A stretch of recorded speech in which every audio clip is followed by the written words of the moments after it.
प्रेक्षकांनो, आज चित्राने सॉलिड तमाशा घातलाय आणि खूप मजा आली आहे. तुम्हाला बघायला पण खूप भारी वाटेल. खूप दिवसांनी इतका छान रिव्ह्यू दाखवलाय.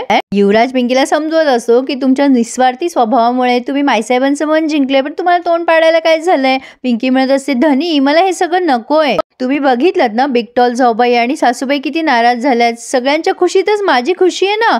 आता युवराज म्हणतो, मग सगळ्यांच्या खुशीत आहे ना तुमची खुशी.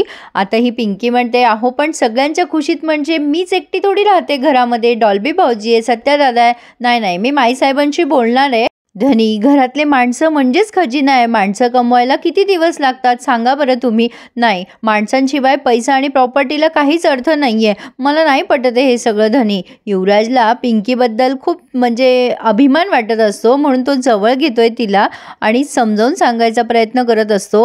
आम्हाला तुमचा खूप अभिमान वाटतो. पिंकी म्हणते, काय हो धनी, मी समजवतेय ना तुम्हाला, तुमचं काय चाललंय. युवराज जरा रोमॅन्टिक होतोय आणि तिला जवळ घेऊन प्रेमाने सांगतोय, आमच्या बायकोचा ना आम्हाला खूप अभिमान आहे. म्हणून निरखून बघतोय. पिंकी लाजते आणि म्हणते, जावं तिकडं, असं नका ना बघू. युवराज म्हणतोय, तुमच्या निस्वार्थी स्वभावामुळे ना आम्ही परत परत फिदा होतोय तुमच्यावर. आमची मालकीण तर आहातच, पण आता सरकारवाड्याची मालकीण झाला. एवढी काय जादू आहे तुमची कारभारीण, रोज नव्याने प्रेमात पाडता तुम्ही आम्हाला. युवराज आता जरा लाडात आलेला असतो. मग पिंकी त्याला पुन्हा गुंगारा देते, असं का, जाऊ द्या ना मला, म्हणून ती पळून गेली आहे. हे दोघे एवढे रोमॅन्टिक होत आहे, पण इकडे हे झगडालू कपल बघा चित्राबाईच्या सॉलिड अंगातच आलंय. सत्या तिला म्हणत असतो, असं का बसलीस, जाऊन जेवणाची तयारी करणं. पण ही मोठ्या मोठ्याने त्या नवऱ्याशी भांडायला लागते. सांगा मला पण कामच सांगा, तुम्हाला काय पडली आहे ना माझी. तुम्ही असं घरात बसता ना, म्हणून माझ्यावर अशी वेळ आली आहे. सत्या म्हणत असतो, अगं असं काही नाहीये चित्रा, तू का चिडचिड करतेस. पण ही लगेच म्हणते, मग कसं आहे, तुम्हाला ना पाठीचा कणाच नाहीये. कोणी काही कामं सांगितले की चालला आपला सत्या बुगू. तुमचं तरी काय चुकतं म्हणा, तुम्हाला कोण मान देतं घरामध्ये. त्या युवराज भाऊजीला सगळे पुढचे वारस समजतात, तुम्ही तरी काय करणार. आता या सत्याला खरं तर राग येत असतो, तरी पण तो तिला म्हणतो, हे बघ असं काही नाहीये चित्रा. पण आता लगेच ही जास्ती बोलते आणि म्हणते, तुम्हाला ना घरामध्ये कुत्र्याची पण किंमत नाहीये. सत्या चिडतो आणि म्हणतो, चित्रे तोंडाला लगाम द्या तुझ्या. चित्रा म्हणते, गुरगुरा माझ्यावरच गुरगुरा. तुमचं असं झालंय ना, मंदिरातली घंटा झालीये, कोणी यायचं आणि बडावून जायचं. सत्या म्हणतो, गप्पा बसा चित्रे, आता ओरडू नकोस एवढ्याने. आता ही चित्रा म्हणते, ओरडा ना, माझ्यावरच ओरडा तुम्ही फक्त माझाच आवाज दाबा. त्या युवराज भाऊजींकडून शिका काहीतरी, किती मान देतात ते बायकोला ते मान देतात ना, म्हणून लोक त्या घाटवाडीच्या पोरीच्या पुढपुढ करतात, तिला मान देतात. बघा, म्हणूनच माईसाहेबांनी घाटवाडीच्या पोरीच्या नावाने सगळं प्रॉपर्टी केली आहे. आता ती पोरगी आयुष्यभर आपल्याला गुलाम करेल. सत्या म्हणतो, असं काही होणार नाहीये चित्रा, ती समजूतदार मुलगी आहे पिंकी, असं ती नाही वागवणार आपल्याला. लगेच चित्रा म्हणते, हा नाही, तुम्हाला ना सगळ्यांचा पुळका येतो. तिला डोक्यावर घेऊन मिरवा आता. देवा, मलाच काहून असं नवरा दिला, नुसता मदारीचं माकड आहे. पण आता सत्या चिडतो आणि म्हणतो, मी मदारीचं माकड का ग, तुला एवढी अक्कल आहे ना, मग तू का माईचा विश्वास संपादन नाही केला. नाही, तू तर फार बिझी असतीस ना, कुठे वेळ असतो तुझ्याकडे, अक्कलेचे तारे तोडत बसतेस ना रिकाम्या वेळेत. माझंच नशीब फुटकं, म्हणून तुझ्यासारखा फुटका माळ माझ्या गळ्यात पडलाय. आता चित्राला बोलल्यावर तिला फार लागतं, मी फुटका माठ काय. आता सत्या म्हणतो, हो फुटकाच माठ आहे तू. आता असं बोलून तो निघून गेलाय, पण ही लगे मोठ्याने रडायला लागते. आणि सुशीलाबाई बरोबर पॉइंटवर तिथे पोहोचल्यात. सुशीलाबाई सत्याला गेल्यानंतर तिच्याशी बोलायला लागतात. काय सांगितलं होतं मी तुला, डोकं शांत ठेवायचं, डोक्याने विचार करायचा. तिला रुमाल बिमाल देतात डोळे पुसायला. अगं चित्रे, काय हक्क आहे आपले, याची जाणीव असायला पाहिजे. आपले हक्क हक्काने मागायला पाहिजे. मिळत नसतील ना तर लढायचं चित्रे. अगं बाई, आमच्या हातात काही असतं तर आम्ही आमच्या पोराला असं वाऱ्यावर नसतं सोडलं ग, पण काय करणार, सगळं माईसाहेबांच्या हातात आहे ना. चित्रा म्हणते, बघा ना आई साहेब, आता काय करायचं, रडून रडून मेकअप खराब झाला माझा. सुशीलाबाई म्हणतात, अजूनही मेकअपचीच पडली का ग तुला. सुशीलाबाईने काहीतरी तिच्या कानात खुसूर फुसूर केलंय आणि मग पुढे बोलतायत, काय शिरतं का काही तुझ्या डोक्यात. चित्रा म्हणते, हो पण माईसाहेब माझं ऐकतील का. आता सुशीलाबाई म्हणतात, का नाही ऐकणार, ऐकावंच लागेल ना त्यांना, थोरली सून आहेस ना तू या घराची. कोण हायस कोण चित्रे, तू मोठी सून आहेस तू या घरची. हा, मग तुझ्या शब्दाला काही किंमत आहे का नाही, तुला काही मानबिन आहे का नाही. जर आपला हक्क कोणी आपल्याला देत नसेल तर तो झगडून मागायचा. मग चित्रा लगेच घोड्यावर चढली आहे. ती म्हणते की आता बघाच तुम्ही आईसाहेब मी काय करते ते. माझा हक्क नाही मिळाला ना मला तर मी आमरण उपोषण करेल. आता लगेच सुशीलाबाई म्हणतात, ए येडे, हे असलं उपोषण पिपेशन काही करायचं नाहीये, हे असलं काही केलंस ना, असलं काही करू नकोस, त्या पोरीचा फायदा होईल, स्वतःचं डोकं चालवू नकोस, मी सांगितलेलं ऐक. काय मग पेटतीये का तुझी ट्यूबलाईट? आणि आता त्या तिचे केस कसे पांगवायचे त्याचा विचार करताय. चित्रा म्हणते हे काय करताय आईसाहेब? आईसाहेब म्हणतायत काय करते बघच तू आता. आता प्रेक्षकांनो हे सगळे मस्त जेवायला वगैरे बसलेले असतात. चंद्रीताई त्यांचं काम आटपून निघत असतात. डॉल्बीला खूप भूक लागलेली असते आणि आता ही सुशीला आणि चित्रा तिथे पोझिशनमध्ये आल्यात. सुशीलाबाई म्हणतात तयार आहे का तू? चित्रा म्हणते तयार आहे तयार आहे. मग लगेच सुशीलाबाई म्हणतात चित्रे अगस काय करते तू? सगळेजण यांच्याकडे बघायला लागतात. माईसाहेब आणि सगळ्यांचंच लक्ष गेलंय. ही लगेच मोठ्या मोठ्याने ओढत येतात नाही नाही सासूबाई जाऊ द्या मला जाऊ द्या. आणि तिथे येऊन फटकल मारून बसते. माई म्हणतात काय तमाशा लावलाय चित्रा हा सगळा? छबी पण म्हणते काय चाललंय सगळं हे आई? छबी चित्रा वहिनी म्हणते तर लगेच चित्रा म्हणते छबीताई असं नाही म्हणायचं, अहो चित्राबाई म्हणायचं.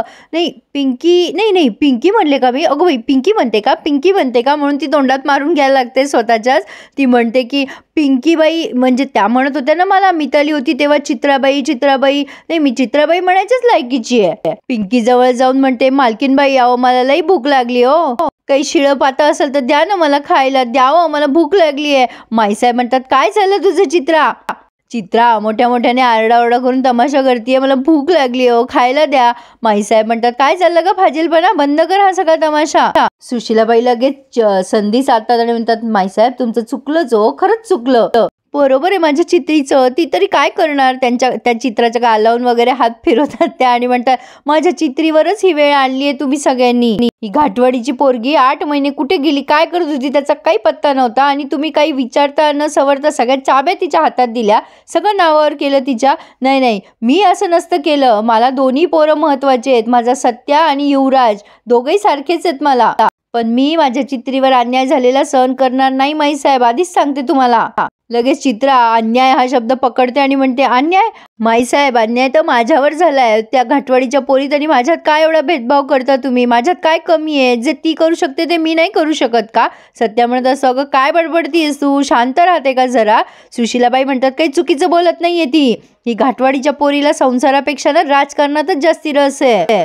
युवराज आणि पिंकीच्या लक्षात येतं काय चाललाय तमाशा, पण सुशीलाबाई म्हणतात तिचं लक्ष सगळं राजकारणात आहे. काय गरज होती तुम्हाला तिला चाब्या द्यायची घराची? ती काय करणार आहे घरामध्ये? चित्रा म्हणते माईसाहेब तुम्ही कधीच माझ्यावर जबाबदारी दिली नाही, कुठली गोष्ट अशी आहे जी ती करते आणि मी नाही करू शकत? पिंकी आता या चित्राचा हा शब्द धरते आणि म्हणते दॅट इज दॅट जाऊ बाई, अहो तुम्ही तर माझा सगळा प्रॉब्लेमच सॉल्व्ह केला, माझी सगळी जबाबदारी ना आपण तुमच्यावर सोपूया. पिंकी त्या चित्राच्या जवळ तिच्याच पोझिशनमध्ये जाऊन बसते आणि तिला म्हणते बसा तुम्ही जाऊ बाई, मी येऊ गई आणि येऊ आई, असं म्हणून ती घराच्या चाब्या घ्यायला गेली आहे. पण चित्राला असं वाटतं ही काहीतरी नवीन डावपेच खेळतीये, म्हणून ती माईसाहेबांना म्हणते बघितलं का माईसाहेब कशी गोड गोड बोलून डोळ्यामध्ये धूळ फेकतीये, तिच्या डोक्यात ना नक्की काहीतरी कारस्थान शिजत असणार आहे. ती सगळ्यांकडे बोटं दाखवते आणि म्हणते तुम्हाला कोणाला काही कळूच देणार नाही ती, आणि तिथे खाली बसून जाते. म्हणजे नेमकं चित्रा चिडली आहे का तिच्या डोक्यावर परिणाम झालाय हे कळलं नाहीये प्रेक्षकांनो मला. सुशीलाबाई तिला सपोर्ट करत म्हणताय की अहो पाताळ यंत्री पोरगी ती, तिच्या डोक्यात ना काहीतरी शिजतंय म्हणून तर तिने साहेबाला तुरुंगात पाठवलंय, तिला या घरावरच ताबा घ्यायचा होता म्हणूनच चाललंय तिचं सगळं हे. मग तिथे पिंकी येते आणि म्हणते वेट वेट सासूबाई या पिंकीला दौलतीपेक्षाही ना माझी माणसंच प्यारी आहे. मी माईसाहेबांना तेच सांगत होते त्या दिवशी आणि आजही तेच सांगेल, माईसाहेब माझ्या नावावर नका करू सगळी प्रॉपर्टी. माईसाहेब म्हणतात तुम्ही कशाला शिकवता रे सगळेजण मला हे, मला नका शिकू, मी आता सगळे पेपर टाकलेत सुद्धा आणि आम्ही सगळं ठरवलंय, काही झालं तरी हे सगळं पिंकीच्याच नावाने होणार आहे. चित्रा लगेच उठून म्हणते असं काय करता माईसाहेब, ते पेपर बदलता येतील ना, तुम्ही जर पैसा अडकाईच्या नावाने केला असेल तर हा सरकारवाडा माझ्या नावाने करा ना.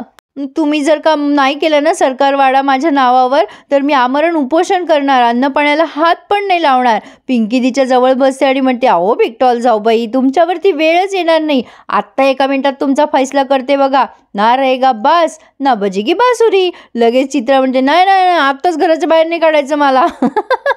चोराच्या मनात चांदणं. पिंकी म्हणते अहो काय जाऊबाई मी कशाला तुम्हाला घराच्या बाहेर काढू, मैं आपका ये सौंपने आई हूँ, म्हणजे तिला ती चाब्या देतीये सरकारवाड्याच्या. चित्रा आता पटकन त्या चाब्या साडीला लावून ठेवते, सुशीलाबाईला दाखवते कशी दिसते ते चाब्या म्हणून. आता या माईसाहेब चिडतात ना, त्या म्हणतात पिंके काय चाललंय तुझं हे सगळं.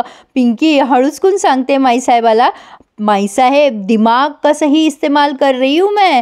पण आता लगेच सुशीलाबाई म्हणतात काय ग काय चाललंय तुझं. पिंकी म्हणते आओ माईसाहेब तुम्हाला माझ्या लहानपणीची गोष्ट सांगते मी जेव्हा छोटी मुलगी होते ना तेव्हा मी फार धिंगाणा करायची, माझ्या मास्तरांना फार त्रास द्यायची. एकदा आमचे खाडे सर होते ना ते फार परेशान झाले मला आणि म्हणाले ए पिंकी उद्यापासून तू मॉनिटर. आणि मग काय उद्यापासून लगेच मी मॉनिटर. म्हणजे आला तो दिवस ज्या दिवशी पिंकी मॉनिटर झाली. आणि मग काय वर्गामध्ये चिडी चुप शांतता झाली, एकदम पिन ड्रॉप सायलेन्स, कोणाचा आवाज नाही नि काही नाही. मग लगेच ही चित्रा म्हणते कसं काय. मग पिंकी म्हणते आता मलाच मॉनिटर केल्यावरती काही दंगा नाही काही नाही, कोण मस्ती करणार मी मॉनिटर झाल्यावर.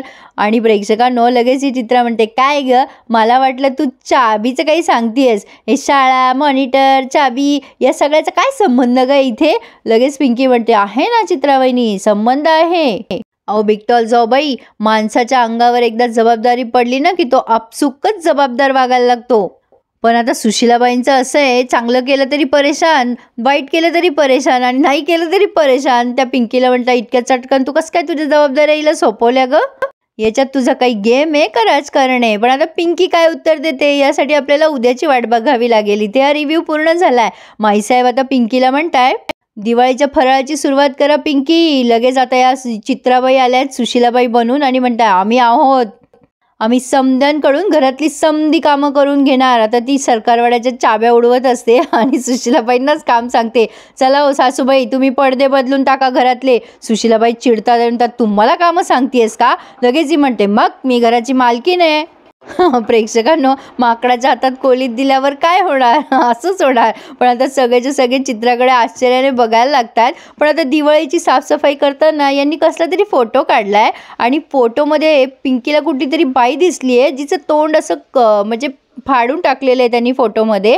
पिंकी सुशीलाबाईंना विचारायला जाते कोण आहे या आईसाहेब. पण सुशीलाबाई त्या एकदम हातातून हिसकवतात. आता सुशीलाबाईंचा कुछ तो राज हे प्रेक्षकांनो. आता इकडे बापूसाहेब पिंकीला म्हणत असतात मनातल्या मनात की तुम्हाला काहीतरी दिवाळीचं गिफ्ट पाठवतो पिंकीबाई. प्रेक्षकांनो तुम्हा सगळ्यांना ना दिवाळीच्या खूप शुभेच्छा. पिंकी आता छान दाखवतील असं वाटतंय. मी तर या मालिकेची खूप फॅन आहे प्रेक्षकांनो. मला यातले संवाद ना खूप आवडतात. खरंच छान मालिका आहे आणि जरा वेगळा विषय घेऊन आले ते, त्यामुळे मला आवडते. पुन्हा एकदा तुम्हा सगळ्यांना शुभेच्छा. आणि ज्यांनी अजून चॅनल नसेल सबस्क्राईब केले त्यांनी दिवाळीच्या मुहूर्तावर चॅनल सबस्क्राईब करून टाका आणि रिव्ह्यूला लाईक करा. धन्यवाद.